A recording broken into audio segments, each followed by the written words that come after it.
Here in Scotland, the phrase going to the shops can mean several things. It can be heading to Tesco to stock the cupboards for the week ahead.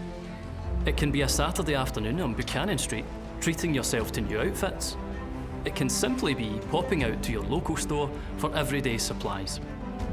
In business terms, shops represent the world of retail, the origins of which go back to a time when woolly mammoths roamed the earth and people from different areas would trade livestock like cows, camels and sheep. In modern times, the world of retail contains mammoths of a different kind. From the American giant Walmart to e-commerce titan Amazon, Swedish success story IKEA, to the sprawling shopping mega malls of Asia. So, let's go to the shops. This is Think 4.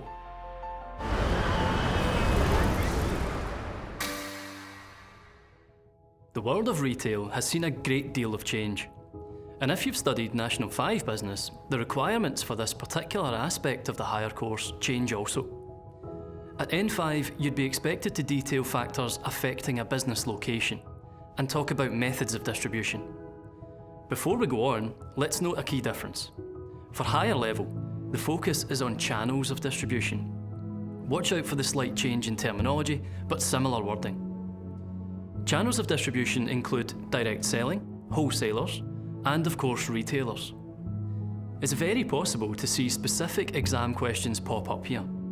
For example, check out the 2021 SQA Higher Paper Question 1G, which focuses on Waitrose use of 3 distinct retail channels: a superstore, a website, and convenience stores. Therein lies the first challenge. Make sure you're aware of the various types of retail setup. Add department stores, discount stores, and out-of-town retail parks to complete the list. The last one's easy to remember using the abbreviation OUT. Hopefully, you'll find it useful to think of examples to help you remember the retail types. I usually think of Silverburn and Braehead for examples of OUTs, Amazon for online retail, Aldi and Lidl for discount stores, and John Lewis and Harrods for department stores.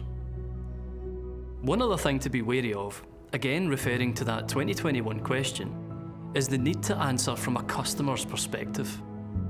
The flip side of this would be writing an answer from the Waitrose business viewpoint, so be careful to pick up the question specifics. To be fully prepared for questions on retailers, you'll need to be aware of the corresponding advantages and disadvantages of each. Think of it like this. Big superstores like Tesco Extra allow the business to offer a huge product range. However, the running costs are high for such a large space.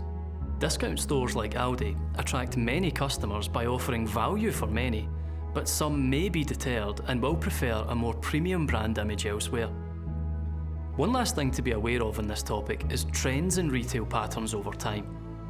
Historically, here in the UK, the High Street was the home of retail, including household names like Woolworths and BHS. Names which, as a pupil, you may not even recall as these companies collapsed some years ago. This was partly due to the growth in online retail, alongside other factors like the growing popularity of out-of-town retail parks like Silverburn Shopping Centre. Some high street firms have chosen to relocate to these venues as increasing numbers of customers are drawn there due to the wide range of facilities on offer, such as cinemas and restaurant chains. The high street will always be popular for certain types of retail business, and it remains a major battleground for big name brands.